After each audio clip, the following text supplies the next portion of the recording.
This weekend, the U.S. hopefully, knock on wood, narrowly avoided falling into financial crisis after the 16th largest bank in the country, Silicon Valley Bank, and another bank, Signature Bank, collapsed within days of each other. We are still not entirely out of the woods here, but already this has shifted from an economic crisis to a series of political attacks. The central debate here is how to regulate the American economy so a crisis like this doesn't happen again. But instead of focusing on policy or what actually happened here, Republicans are doing this. They were one of the most woke banks. This bank, they're so concerned with DEI and politics and all kinds of stuff. I think that really diverted from them focusing on their core mission. Remember that after 2008, the Obama administration, Eric Holder, swooped in and imposed DEI, diversity, equity, and inclusion standards on the entire financial sector. And that's one of the main reasons our big banks are now increasingly incompetent. Silicon Valley Bank is a woke Biden bank. They were holding seminars on Lesbian Visibility Day and National Pride Month. Now, if you want to hold a Pride Month, that's fine, but you got to be able to chew gum at the same time and walk. So keep an eye on the balance sheet, guys. This is really the first bank failure that was caused by adherence to woke beliefs and policies. What does that mean? Really, what does that mean? It is not a hypothetical question. Republicans are making their new talking point that wokeness and diversity, equity, and inclusion principles are somehow what sunk Silicon Valley Bank. But no one really seems to be willing to say what they actually mean by that. How did DEI have anything to do with this?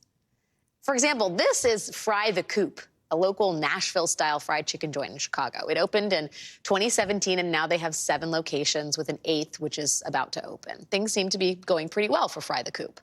Then on Friday, none of their workers got paid. The Coop's workers, the cooks and the managers and cashiers, many of whom make close to minimum wage, are paid every 2 weeks on Fridays. 227 of those employees worked like they normally do, but when Friday came, they didn't get paid because of the Silicon Valley Bank collapse.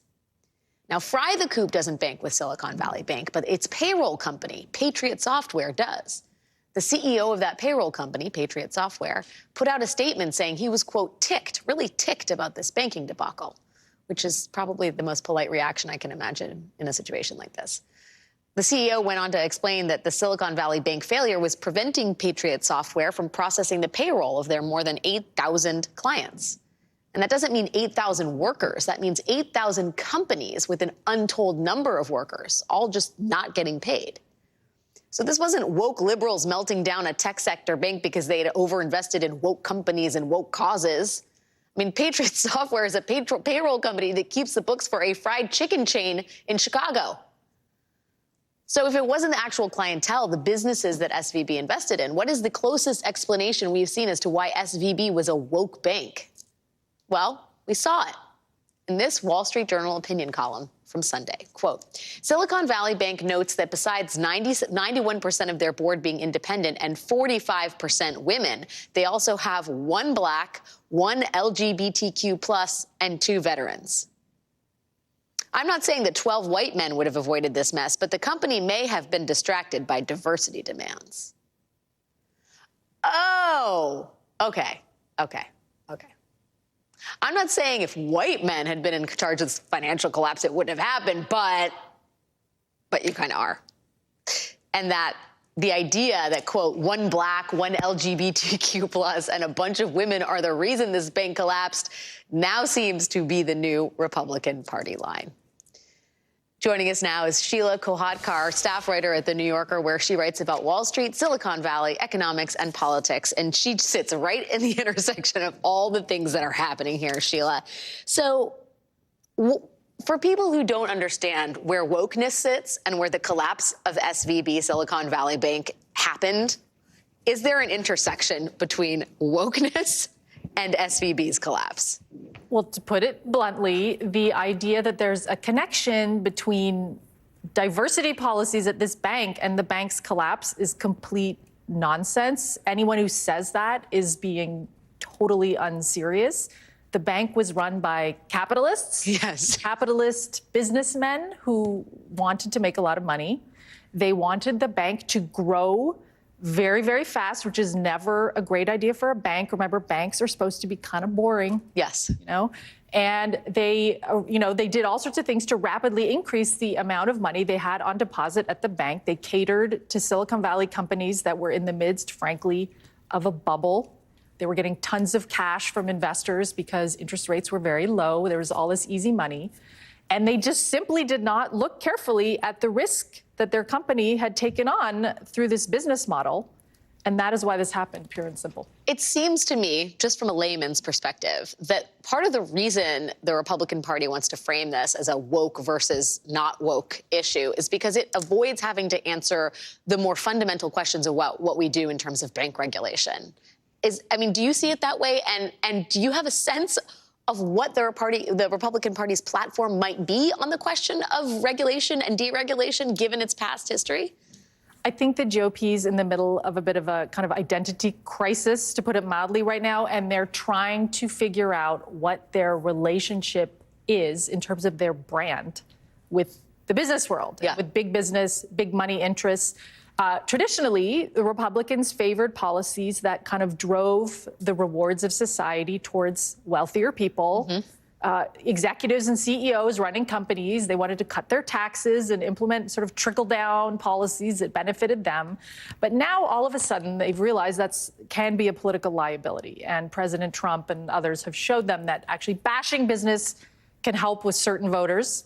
So I think a lot of this rhetoric now, which again is totally unserious, not engaged with the matter at hand and this tough problem we have to sort out, is just pandering to those voters, and it's a sign of this identity crisis they're having about business. Well, and it's also probably to some degree the realization that so much of the grassroots base of the GOP is fired up on the issue of economic populism and has been since 2008. I mean, you hear it from Republicans who are sort of not in governance at this point, but understand the trend lines here. And 2008 gave rise to Donald Trump in a lot of ways, right? That sense that the system was rigged, that sense that you needed someone who was a truth talker, that didn't give a damn about what the liberal elites wanted. And so at this point, you can't forsake that voter, right? That is the voter who's going to come out and pull the lever for the GOP at this point. At the same time, as you point out, the Republican Party is also the party of the Chamber of Commerce. And squaring those two in a moment like this seems damn near impossible. I wonder what you think sort of happens here in terms of, we had this push in 2018 to deregulate these kinds of banks, right? There's now Democrats, including Elizabeth Warren and Katie Porter, are saying we need to bring back that regulation.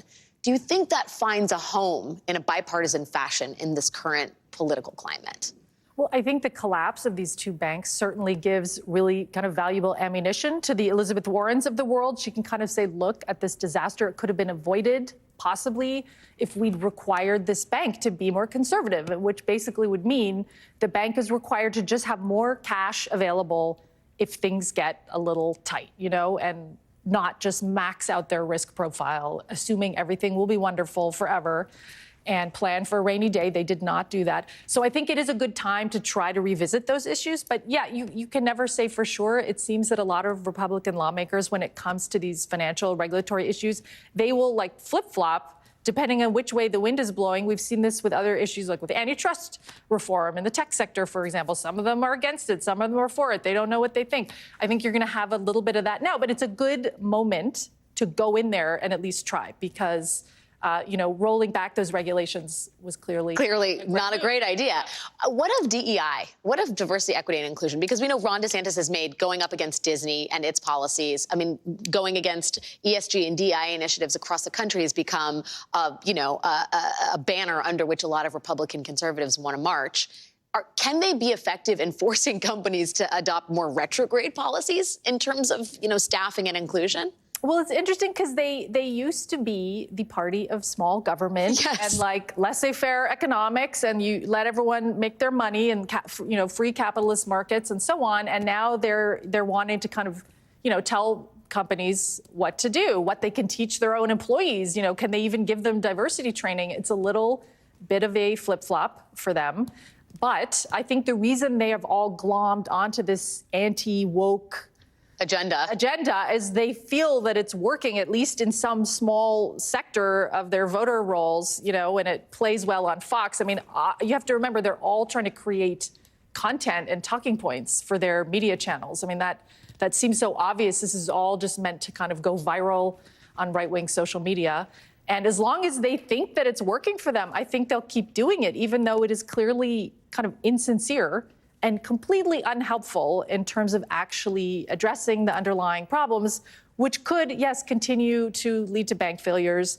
In the future, there could be a more serious one where not just the fried chicken payroll companies, yes, but a major bank, bigger employer. Yeah, exactly. I mean, it could really lead to problems in the future, and it would be great if they would focus on actually addressing the root problem. Well, as long as there's a Democrat in the White House to clean it up, they can continue making their viral videos. But at some point, they may be called on to actually do something about a financial crisis. Sheila Kolhatkar, it's great to meet you and have you on the program. Thanks for your time tonight.